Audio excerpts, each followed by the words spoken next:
So I'm back. I've been experimenting with some of the different folding methods before I do these A123 pouch cell fins folded in mass for my project by the hundreds. So the first method is this little mini break. And the mini break is nice because you get leverage. It makes the effort you have to apply, the oomph, a lot less. But you do have to be careful because the angle that you put the metal in is where it's going to fold it. So I had to be fairly precise to get this to fold exactly where I wanted it to. That's one downside. The second is that once these sides are folded up, then they are in the way of using the mini break to fold up these bottom two tabs as well. And of course, you can buy more expensive, brakes and so forth. They have all kinds of extra features that will solve some of those things. It's just more money. The other thing is that metal is not perfect. It doesn't just instantly bend. There's a little bit of elastic where so if you came up to a 90 degree and then let it go, it's going to go back a little bit. Okay. So when I'm bending up this metal, the little mini break that I got only goes up to 90 degrees. And then you let go of the tension and it goes back a little bit.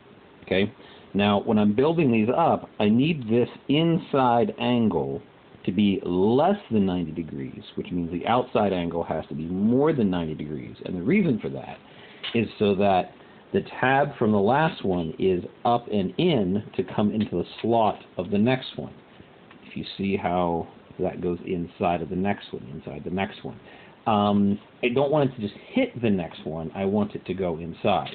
And so since that's a little more than a millimeter on the right, a little more than a millimeter on the left, I need those angles to be a little less than 90 on the inside, a little more than 90 on the outside. And the little mini break that I got, the little cheapie, didn't do that very well.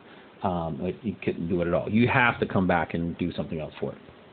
The other thing that happens with the mini break that I got is that here where you have the slots cut out, it bends those into a tighter 90 degree angle than here where it's just solid metal, at least with something this thick. So you get this little bend effect where it's, protrudes a little bit. It bends less than over here. You can see that.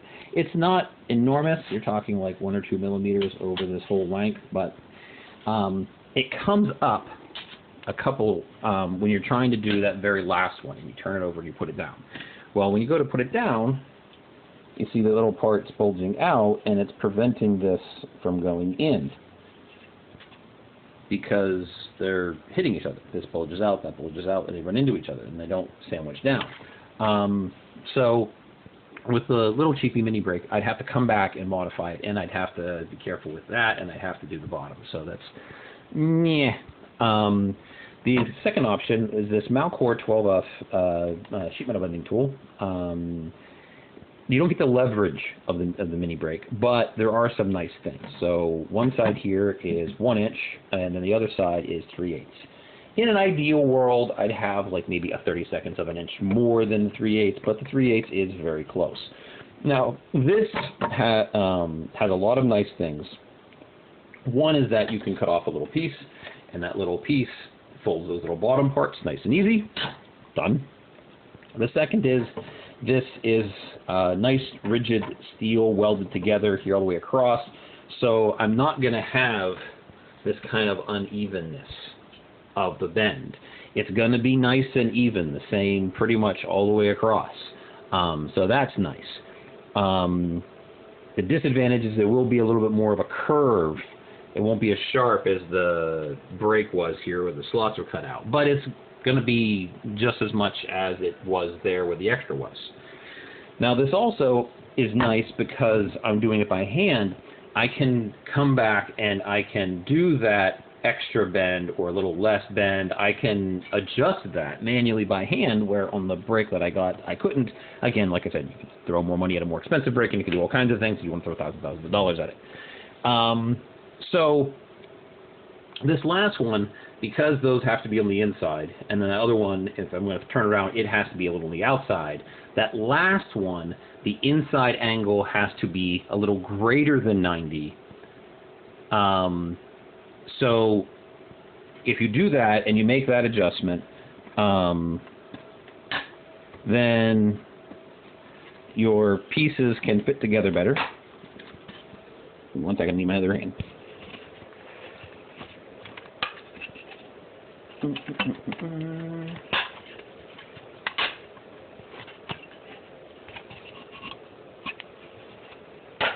There we go.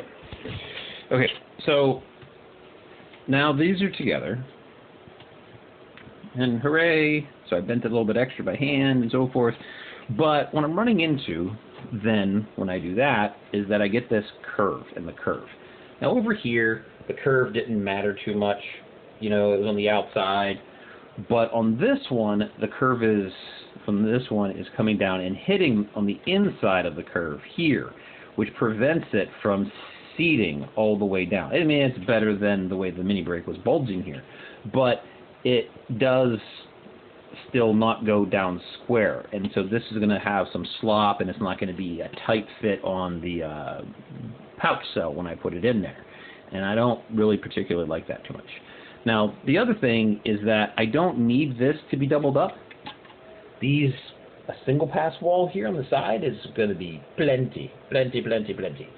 So one solution to this is to get an aluminum angle that has a sharp outside corner and a sharp inside corner and clamp it between those.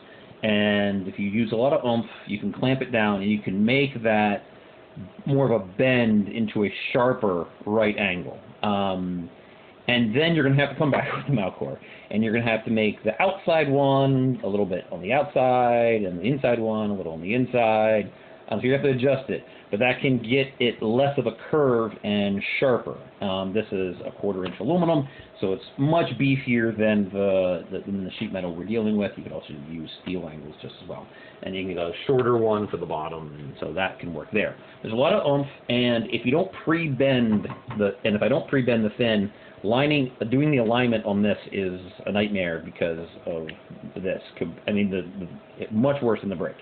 But if you're pre-bent, like because you already did it with the Malcor, or you already did it with a mini brake, or you already did it with a mini brake, then this is just kind of touching up that angle, making it tighter. But it does require a lot of oomph, and it's this extra step that I've already bent it and so forth, and I'm going to put that in to try to get it into a perfect little 90-degree. So that's a way to do it, but it's a lot of, as they say, sugar for a dime. Another option here is that I can, since I don't really, like I said, need this double up, instead of trying to work so hard to find a way to make the double up work and fit together, I just remove it. I only need the single is fine. So I'm going to cut off the sides of one of the fins. I'm going to leave the tabs unfolded and folded on the bottom, because that will still prevent this heatsink fin from sliding up and shorting out with the tabs, which I do want to do. It also provides a little bit of spacing for assembly purposes, which is nice there.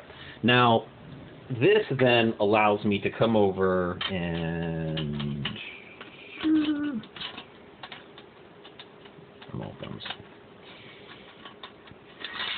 so that locks in, so it can't go forward. And then that can go in. Now, if that were the last one, then this last edge doesn't have a lot of strength to it if something punctures it or bumps into it or something like that. And, I mean, you have a space here, and there's going to be a cell in there and so forth, but the edge isn't very strong, at least compared to, say, this edge with this folded metal gives a nice strong edge for protection for the module. So if that were the last one, that would be fairly weak. And of course, the last one would be folded down this way, but the edge would be weak, or weaker.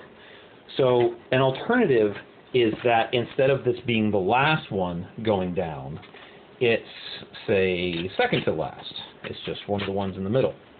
So that one would fit there. One second, I need my other hand.